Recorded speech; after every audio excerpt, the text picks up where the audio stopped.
let's talk about parallel lines and perpendicular lines. Whenever we're talking about a parallel line, we're talking about lines that run beside each other. So, for example, you can have them running at an angle, right? The interstate, right? When you get on the interstate, the lines are parallel. So you have the leaving and coming lanes, and they're parallel to each other. So it doesn't matter about the angle. So I could draw them on this graph here. They're going to be parallel. One thing about them is they're inconsistent. Why are they inconsistent? Because they do not share any order pairs. So this XY value could be right here.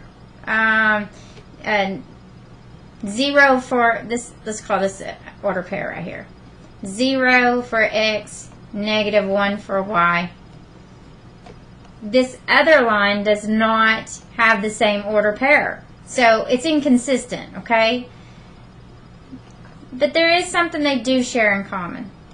Since they are running parallel to each other, they're running at the same slope. So let's call this line L1 and this line L2. And this tells me, since they're running at the same angle, that their slopes are equal. So my slope 1 from line 1 is equal to my slope 2, line 2. So let's put this into action. I have a application problem here that says write the slope-intercept equation for a line passing through these points. So what I'm going to do is, before I read the whole thing out, I'm going to go ahead and write this up where I have a column for line 1, and I can write it just a little bit neater. It helps. Column for line 1, L subscript 1. And in that column, I'm going to have this order pair of -3, 1. And then over here, I'm going to have this line subscript 2. And let's finish reading it out. It says that these two lines are parallel to each other. Oh, wow. Okay, so let's come back, and in the middle right here, let's write my slope from line 1 is equal to my slope from line 2. Now, let's finish reading this out. It says my line 2 is going to be y is equal to 2/3 x plus 5. All right.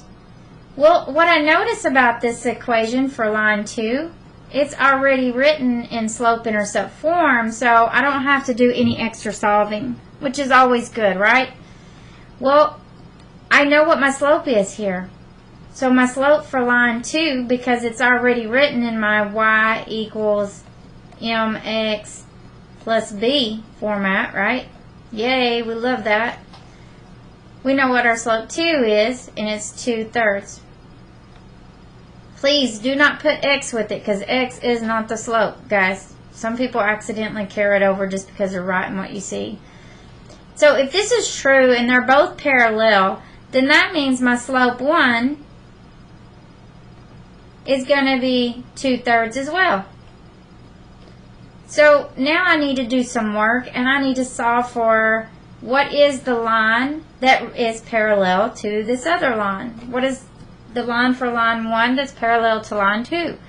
So I like to use this one method. If you want to use the point slope formula, you are more than welcome to. If you haven't heard of it, that I have created a video over it that's uploaded as well.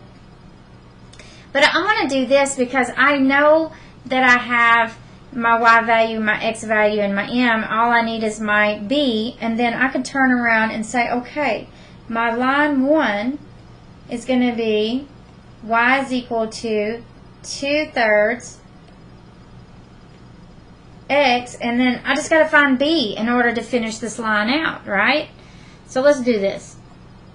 Let's put parentheses everywhere's needed plus b.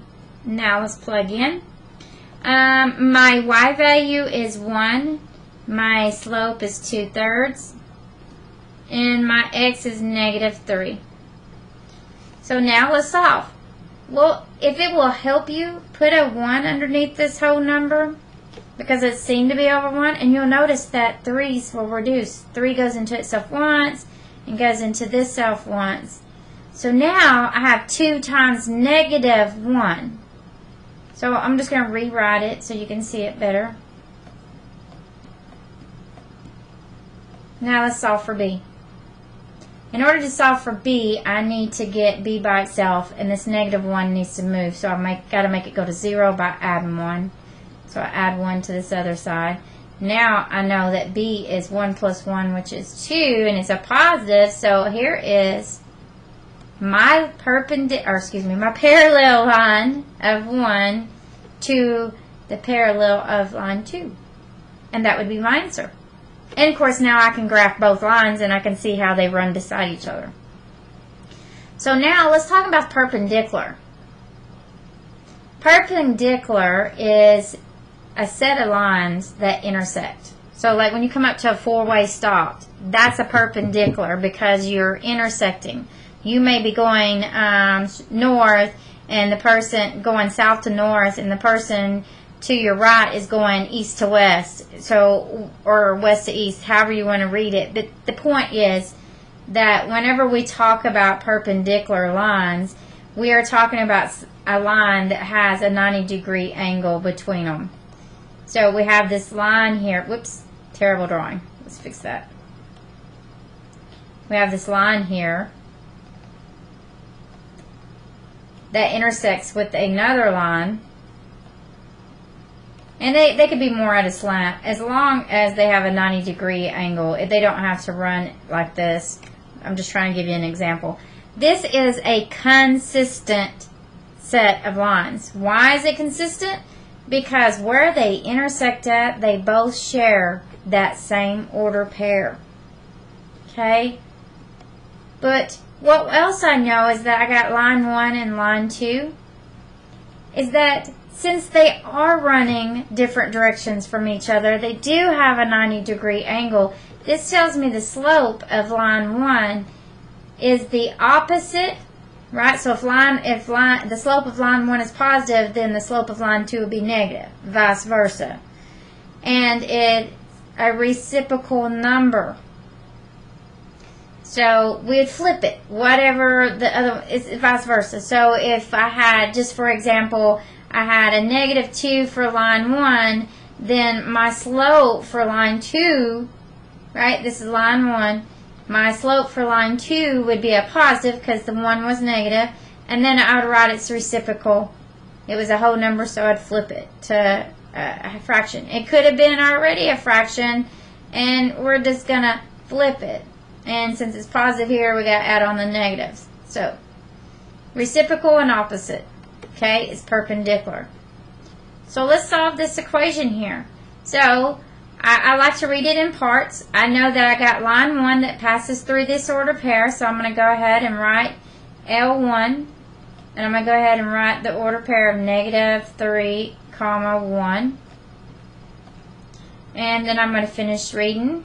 It says it's perpendicular, so if it's perpendicular, then I know that my slopes are going to be opposite signs and reciprocal numbers.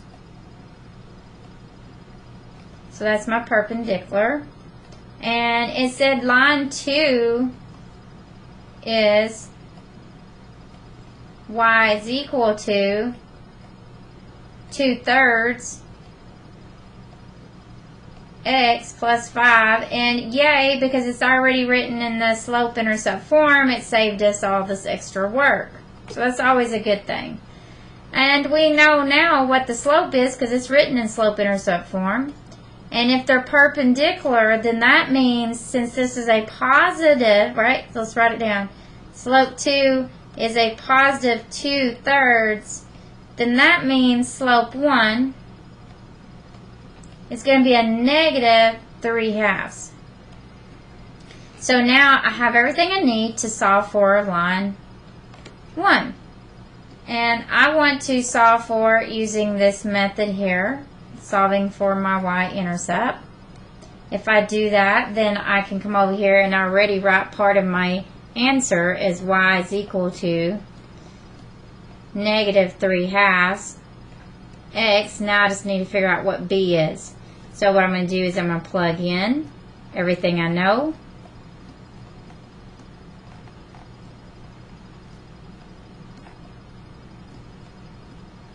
Okay, so I know that y is 1. My slope is a negative 3/2. And my x is negative 3. So when I go to solve this, if it would help you, you could put a 1 underneath this negative 3, so that way you can see that you multiply straight across and you reduce. Well, 2 and 3 doesn't reduce, so I need to multiply straight across. So I got 1 is equal to, this negative times negative is a positive, 3 times 3 is a 9.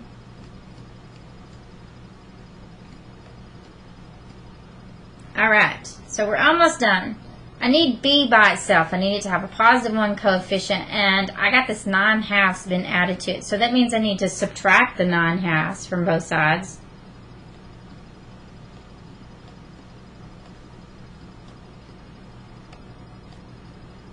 So when I do that, now I got 1 minus 9/2. I'm going to do some extra steps here because I want you to refresh your memory on basic math. This seems to be a struggle sometimes. But whenever you add or subtract fractions, you have to have a common denominator. And if it would help you, I'm going to rewrite it just one more time. I'm going to say 1 over 1, because that's what 1 represents, right? And I'm going to say minus this 9/2. Well, I see that I got 1 in the denominator and I got 2 in the denominator. And we got to pick at least common denominator that they both will go into. Maybe not the same amount of times, but they will both go into. I see 2 will go into 2 and 1 will go into 2. So that means I need to multiply this 1 by 2. And what I do to the bottom, I have to do to the top. So when I do that, now I got 2 over 2 minus 9/2, and since the denominators are the same, I can go ahead and do another step and come over and write everything over that 2. So 2 minus 9 is 7, and it's not just regular 7, it's 2 minus 9, so it's a negative 7/2. So now I know what my b is. It's a negative 7/2. And from this, I can graph my perpendicular line 1 to perpendicular line 2. And that's how you solve. Thank you.